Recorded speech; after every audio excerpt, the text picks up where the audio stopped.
hard to see it, folks. And again, this man is being called a psychopath, something that I called it earlier. I mean, who else does something like this than a psychopath, somebody that does this very selfish act, and then he shoots himself. And that seems to be the motto. That's what people do. They're going to get caught. They just shoot themselves. It's what happened earlier. Oh, just shoot myself. I don't want to go in for questioning. Forget about it.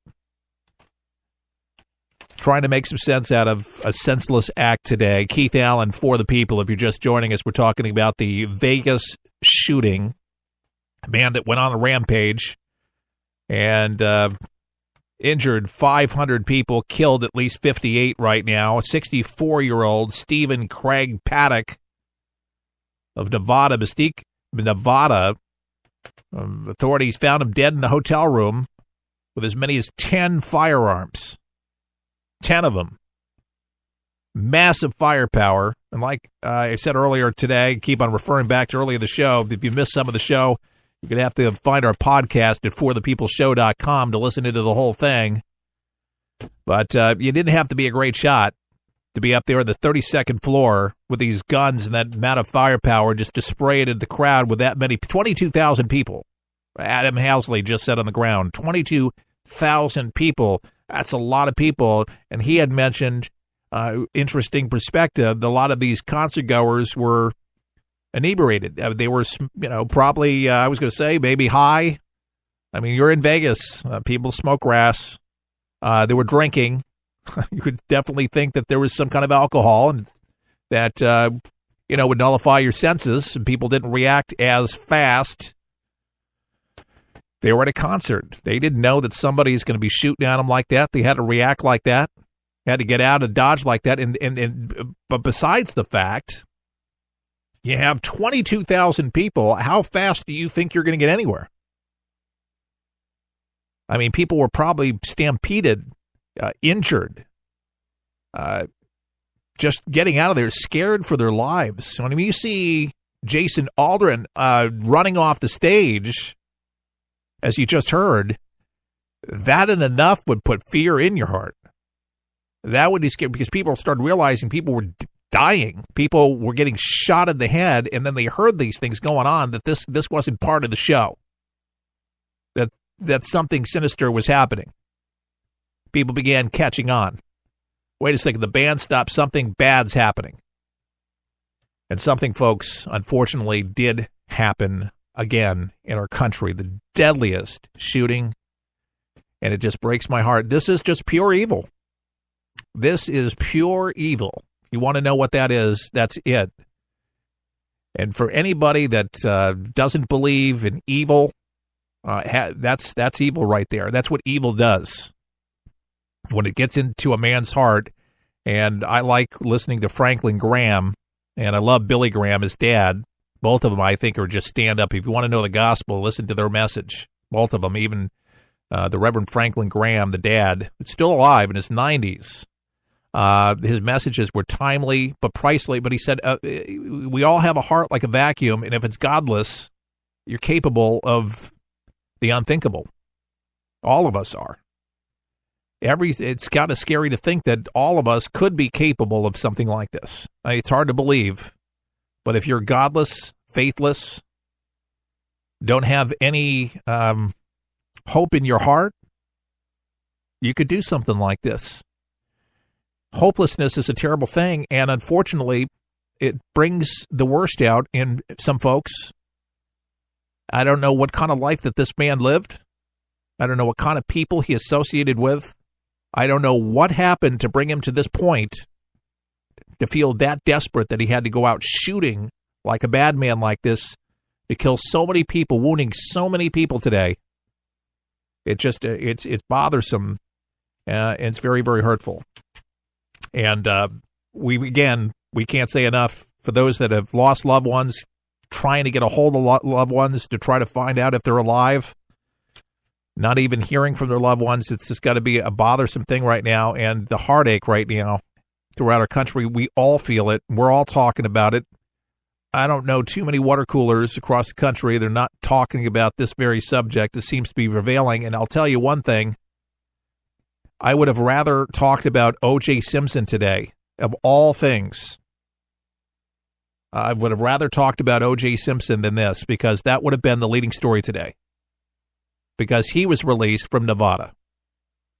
And Pam Bondi, our state's attorney here, doesn't want him here. I don't want him here. Because he'd be right over the bridge from us. And I know he'd be attending Buccaneer games right down the street from me where I do the show. I don't want to see him. But he would be a big fish in a little pond here in Tampa Bay. He'll eat it up. He'll love the reaction that he gets. Unfortunately, there's that denominator that would just love it. Pam Bondi says, I don't want anything to do with him. You're not welcome here. Unfortunately, I don't think that's good enough to be able to stop him. I think he's coming here inevitably. He's got kids over here. They have real estate. He's got a pension from the NFL that he's going to get. The guy's still alive. I don't know how healthy he is, how long he's going to live, but he's going to try to still get away with murder and still lie and deny it to his kids, and find it hard to believe that they don't have an inkling in their minds to think that their dad had nothing to do with the death of Nicole or Goldman. The gentleman, it's wow. But he didn't get the headline. Unfortunately, a guy that we did not know on a 32nd floor of the Mandolin Hotel and Casino on the Las Vegas Strip. Thousands of concert goers from all over the United States and the world. A lot of international folks there. A lot of Americans, though, mostly. We're listening to Jason Alderan, the final act of the night, and the strange gunman with as many as 10 firearms opened fire at a window, shot out the window, and at least 3 times loaded, unloaded, locked and loaded. It just continued going off on innocent people. And again, they're really trying in the worst way right now. We had several officers, by the way, from California were attending the music festival. A Bakersfield police officer was shot and taken to the hospital. So there was law enforcement officials there, and there's people from all walks of life, paramedics there, and a lot of first responders were there that got killed or luckily were there that were able to help folks that were on the ground. Mike was there. What did he see? Can I ask you what you saw, what you heard? You were on stage? I heard a ton of rounds flying behind me and all. What's your name? My name is Mike. Mike, sorry to meet you under these circumstances. Yeah. Okay, you were on stage. Jason Aldean was singing. Okay. Tell me what happened. Well, we heard a bunch of. Actually, it sounded like firecrackers in the beginning, and then it went off again after that, and then all of a sudden everybody was just running off the stage, and we hear shots coming from it looked like the southwest corner of where the stage, maybe like where Mandalay Bay was coming from. And now we're getting all these random reports. There's random shooters all over the place. That's normal. Fluid. Hotels. Right. But, a lot of us have been saying this. We're talking about the Vegas massacre, folks. The deadliest massacre in U.S. history on For the People. We'll be back. We'll help you survive this thing called life. We're for the people. For the people. For the people. For the people is there. It's unlike anything you've ever been through in your life, man. I was driving. This kid threw a grenade at us and went right over our vehicle. It was 12 years old. The shockwave went through my head, rattled up my brain, and left. Danger is around you 360 degrees at all times, and you can't unlearn that. It's impossible to describe the sacrifices these men and women have made to protect our freedoms. And the job of rebuilding their lives is massive and growing every day. Many will need the programs offered by the Wounded Warrior Project for years to come. I didn't know what PTSD was. All I knew is I was having nightmares. And when I got released, my reintegration was go check in at the VA, man. My first coping mechanism was use drugs. Just numb it. Don't feel anything. I was angry. I'm trying to pull myself out of that right now. Your gift today of $19 per month will honor and empower these veterans so they can aid and assist each other. The Wounded Warrior Project is a life raft. I can say this without question that I wouldn't be here today if it weren't for it. Wounded Warrior Project is the first step, getting back out into the world and reforming yourself outside of the service. Call or go online with a pledge of $19 a month. You'll receive this Wounded Warrior Project blanket, and your gift will provide critically needed programs that rebuild lives. That was my first feeling of actually being a part of something bigger than myself again. Well, I lost a few really close friends overseas, and if I quit, I'm going to let them down, and I'm not about to do that. I'm learning to face my fears head on. To trust and see what happens at the end. It's a long process, but I had the drive and desire. Please, call or go online with your gift right now. For the people is there. With all the choices out there to enjoy some entertainment, wouldn't it just be nice to have something that didn't cost an arm or a leg? I found something that does just that. It's called 123 Ready TV. It's one of the most remarkable apps available to start watching all of those movies and TV shows for one incredible price, just $19.99. And that's a one-time only price. Recap: all your movies, current and classic, and sports and news, and so much more. So cut the cable and stop spending money at the movies when you can truly have it all at your fingertips. No commercials, just all the entertainment you desire. 123 Ready TV is available for Windows and all Android devices. Get your 123 Ready TV for just $19.99 at forthepeopleshow.com. That's forthepeopleshow.com. Just click on the store page to get yours now and start enjoying entertainment the way it was supposed to be. Fun. Introducing the official For the People coffee mug, patriotic as can be, in featuring the colorful red, white, and blue For the People logo with Keith Allen on a ceramic 11-ounce coffee mug, perfect for any beverage of your choice. This mug is a great reminder of what we stand for: God, country, and family, with conservative values and good old-fashioned common sense. To order your For the People coffee mug, pay just $20 plus $3.99 shipping and handling at forthepeopleshow.com. That's forthepeopleshow.com.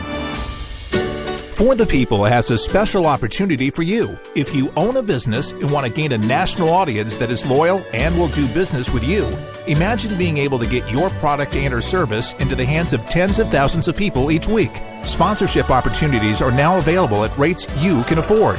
Finally, the show you love, with your business supporting what we do in partnership. Start running your commercials today. To contact us, go to forthepeopleshow.com. That's forthepeopleshow.com.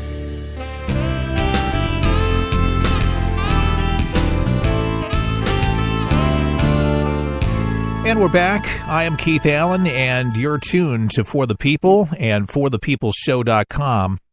It is one of the toughest stories when it involves innocent Americans here in our country that were just minding their own business, living the American dream with being able to go out freely and enjoy a concert, be out with their family, and have the sense of security.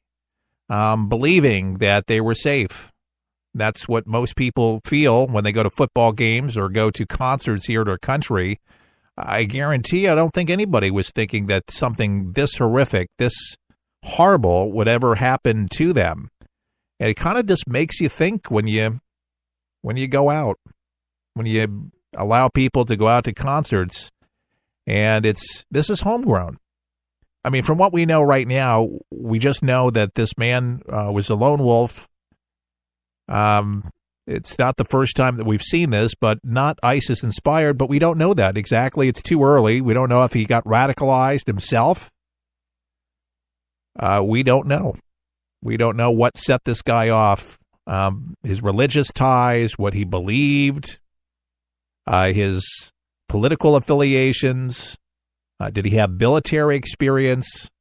These things, we're going to learn so much more in the next few hours, if not later tonight, much more about him. And then certainly tomorrow, we'll be able to put a lot more of the pieces together, a lot of the questions that were just speculatory right now, because we simply don't know. And I think we're just, again, trying to find answers to try to bring some type of clarity to a senseless act from a psychopath. from somebody that certainly wasn't